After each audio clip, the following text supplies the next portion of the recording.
The Detroit Lions are beginning to think about what players to look at during the NFL draft, with the calendar now reading April, and as a result, mock season has taken over on the internet and elsewhere. At 247 Sports, the mocks have been flying around as well. But what about a mock tailored to Lions fans with a look at how the team might spend all of their 2019 draft picks? Fortunately, we've got you covered. With the help of the Draft Network and their simulation device, the first of many simulations for Detroit's draft was made. So what happens for the team as they get set to get their draft process underway? Here's our second look at what the draft could look like for Detroit, following the major rush of the first big wave of NFL free agency playing out. Detroit has 9 picks with which to work, so how will they use them when all is said and done? Here's a look at the fourth mock and what positions of need the Lions have filled out for the team. Call this one a gift from the heavens, because barring the same kind of board-shaking one which had Kyler Murray go with the top pick and DK Metcalf go number 2, this isn't likely to happen. Still, it's been mentioned as a possibility in at least one other mock in recent weeks, and if Williams was to tumble to Detroit, the Lions would likely sprint to the podium to take him given his ability to have speed and power on the interior of the line.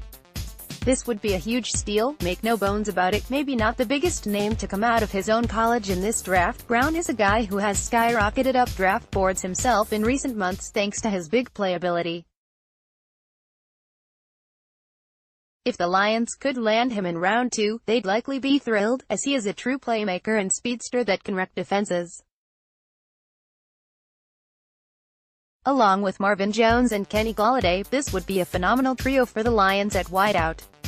Continuing the theme of gifts, Sanders is around in round 3 for the Lions to scoop up in this mock, and after replacing phenom Saquon Barkley at Penn State, he did his own impressing in 2018 on the field, busting some big plays and being a true workhorse back.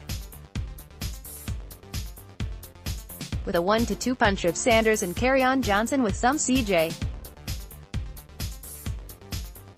Anderson mixed in for good measure, the Lions will finally start to run the ball in elite fashion with Darrell Bevell. The team only has to hope he lasts this long in the real draft. Detroit could use some help at quarterback, and one of the toughest kids in the draft will be Grier, a product who had a nice career at West Virginia and managed to sneak up draft boards so far. He hasn't gotten the reception as a first, second or third rounder, so fourth feels just about right for a guy who could be a great understudy for Matthew Stafford and the team's new-look offense to work with. Either way, the Lions have to find a quarterback, and Grier makes a lot of sense as a mid-round target. The Lions need another tight end in a big way, and without one early in this draft, they still land a pretty nice specimen in Sample, the big product out of Washington that can make a ton of tough contested catches. To go with Jesse James, someone who can block and catch a bit like Sample would be a very nice addition to the team, especially for a 5th-round pick.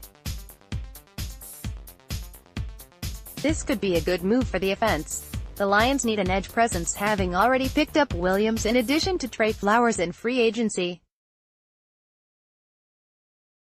Phillips is a quality underrated pick in the mold of Deshaun Hand that Patricia will know how to use best in his defense. All of a sudden, this pass rush is very scary with who they have added to the front in recent months, and it gets even better with Phillips and Williams in this draft. He will have a shot to be a hidden gem.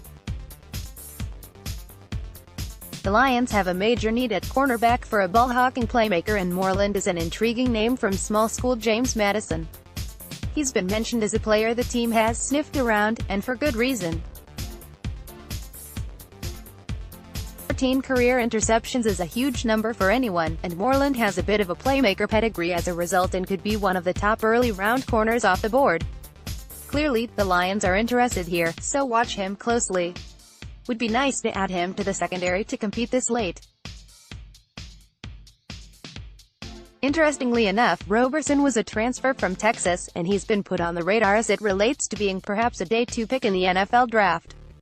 In 3 years with Sam Houston State, Roberson has put up 23 sacks, but 15 of those came in 2018, which was his breakout year with the team. The Lions know him well and have scouted him, and to land him here feels a bit too good to be true. But in this mock, we're not complaining and snatch him up for the defense to give the Lions' remade front a scary look. The Lions could need another safety for the defense, and Willis is a guy who has a high character grade who can also play football a little bit too. Good news for the Lions is that he could be had with a later pick, and the productive safety could be the kind of leader and player Matt Patricia loves on the back end for his team. For the last pick in the draft, the Lions could do a lot worse than Willis for back-end depth.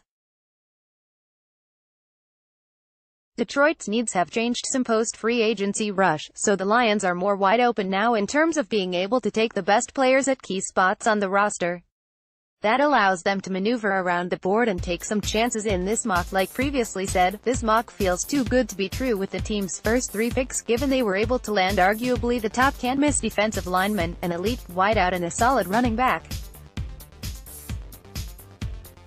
The depth throughout this draft, specifically at edge, is good for Detroit too, and they also add to the needy spots of tight end in the defensive backfield.